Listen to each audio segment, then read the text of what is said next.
One final conversation, and that is about Redefine International, which of course came out of the local Redefine portfolio, CIREF. They got guys going out there, they put in place a small core, then they listed it. Redefine here locally still has a stake in it and has done some joint developments with them, but they've grown a pretty substantial portfolio in the United Kingdom and in Germany. Those are the two biggest areas of involvement.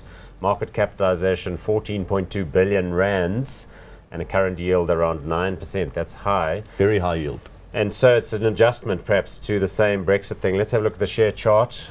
You can see that's the sell down. This is only a 3-year chart. How do you feel about them?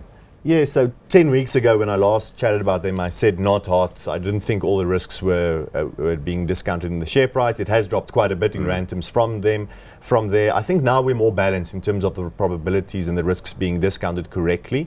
On the one hand, the UK portfolio would have taken strain because of Brexit. On the other, the German property portfolio would have been still quite well protected from that. So I'm almost on the fence here, but I would say with options at their disposal and more investment into mainland Europe, because of the valuation and the high yield, they need to work on growth, but I would just give it the benefit of the doubt and say hot. Yes. Look, I mean, we've had interaction with the management team, and I must say I've enjoyed that a lot. It's an extremely busy company. They're buying portfolios from Aegon. They added all those hotels and other tourist destinations, also in Scotland and elsewhere. And they've been extremely busy. Some supermarket portfolios, holiday inns and hotels all over the show.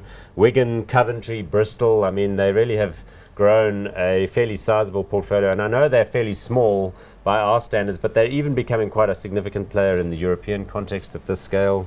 So I don't know. And you're getting a nice yield to start with. Yeah, good point. In other words, the cash flows will keep running. Okay, so I'm going to go hot on that one just so that I don't sound like a total bear.